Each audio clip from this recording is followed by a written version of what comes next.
Bienvenidos a Ghost en Español. Todo sobre la banda Ghost en tu idioma.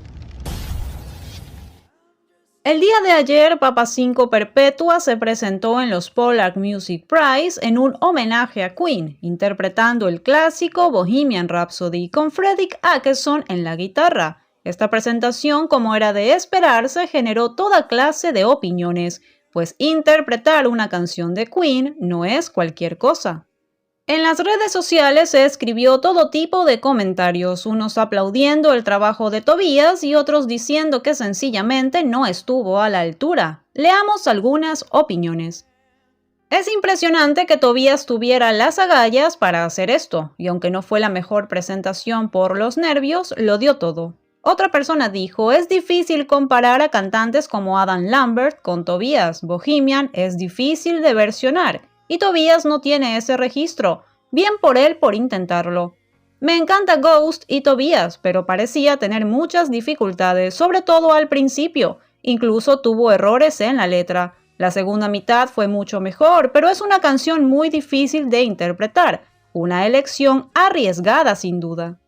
No estuvo mal, pero tampoco fue una maravilla. La voz no aguantó todo al principio. Tobias tiene buena voz, pero Queen es difícil. No fue su mejor presentación, su voz no estuvo a la altura.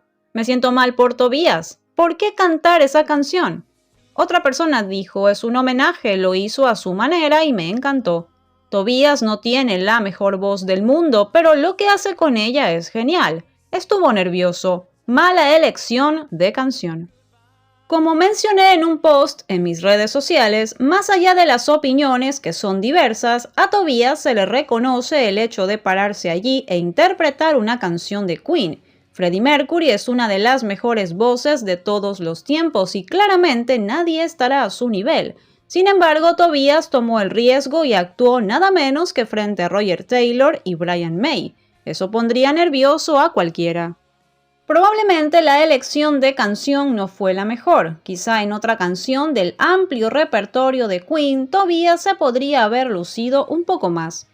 En todo caso, Tobias cumplió un sueño. Como fanático de Queen, pudo cantar frente a dos grandes leyendas, y eso no es poco. Sin duda alguna, esta será una presentación que seguirá dando de qué hablar.